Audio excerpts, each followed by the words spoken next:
Who saw that?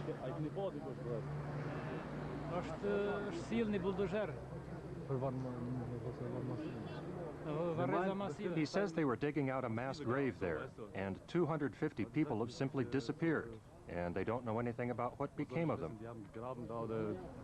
Aber 250 Leute sind einfach verschwunden. Die wissen gar nichts von den Leuten da. Gar nichts. Ja.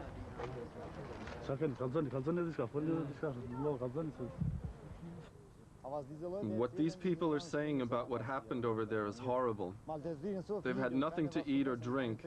The Serbs take the men and beat them or shoot them in front of their families. The women and children are left crying, and now nobody knows where these men are, if they've been killed or if they're still alive.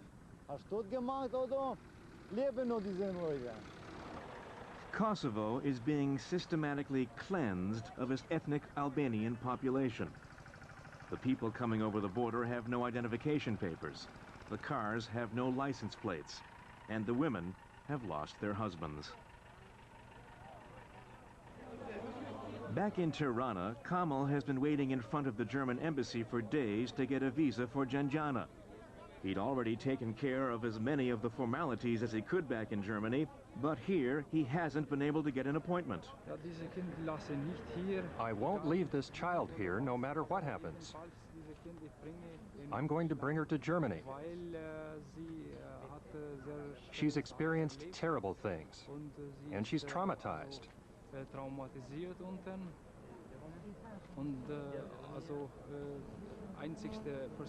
I'm her only relative. I'm not going back to Germany without her.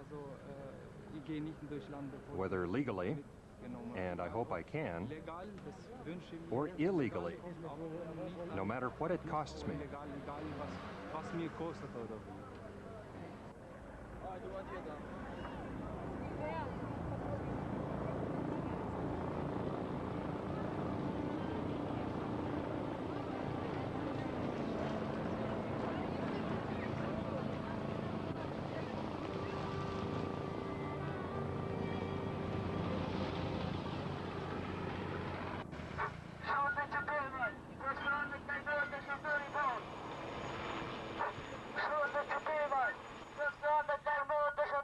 The name of Mehmet's mother, Shoto Chepevai, is called out in the camp run by Doctors Without Borders. They try to keep lists of the names of the 5,000 refugees here, but there's no way of knowing how complete they are.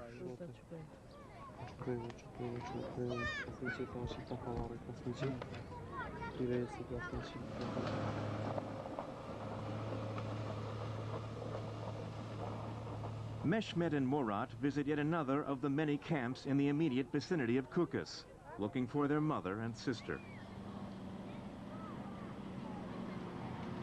It's the first time the sun's come out in 3 days. At last, the mud starts to dry up. It's made life in the camps hell for weeks now. But the danger of an epidemic is on the increase. The penetrating stench is a constant reminder.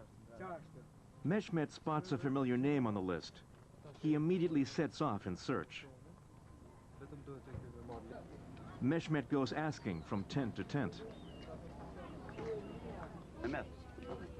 Suddenly, a former neighbor of Mehmet's recognizes him. She calls her husband.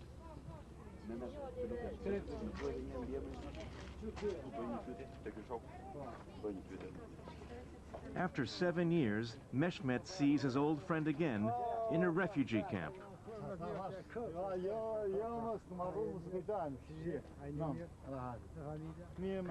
And in the tent right next door, he finds an old schoolmate.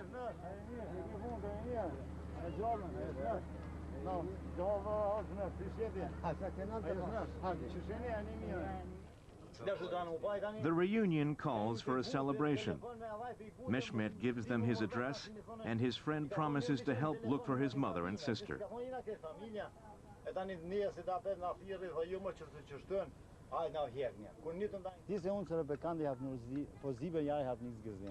I haven't seen these friends for 7 years. Thank God they're all here now. They have no family left over there, and there's only one brother in Germany. They've been telling terrible things about what the police and the army are doing. They were on the run for 10 days with nothing to eat or drink. Any clues as to where your mother is? Not yet. Not yet. After 5 days in Tirana, an Albanian friend of Kamal's has managed to get a visa to Germany for Gjenjana. Now the documents are finally straightened out, and we're going back to Germany tomorrow. I just hope I don't run into any difficulties with the papers. They promised me everything should be in order.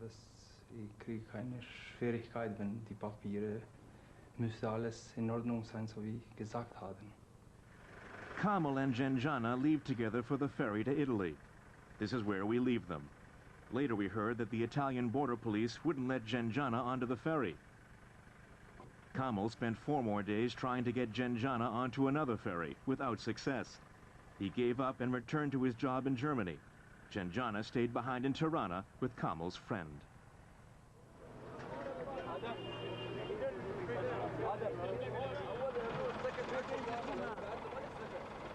Mehmet spends 1 more day searching through the camps around Kukës for his mother and sister, but without success.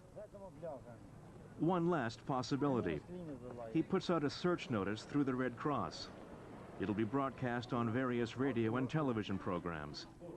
He's beginning to doubt that his mother ever made it to Albania.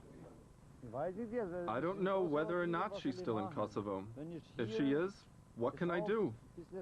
If she's here, someone might be able to find her sometime. But if she's over there, what am I supposed to do?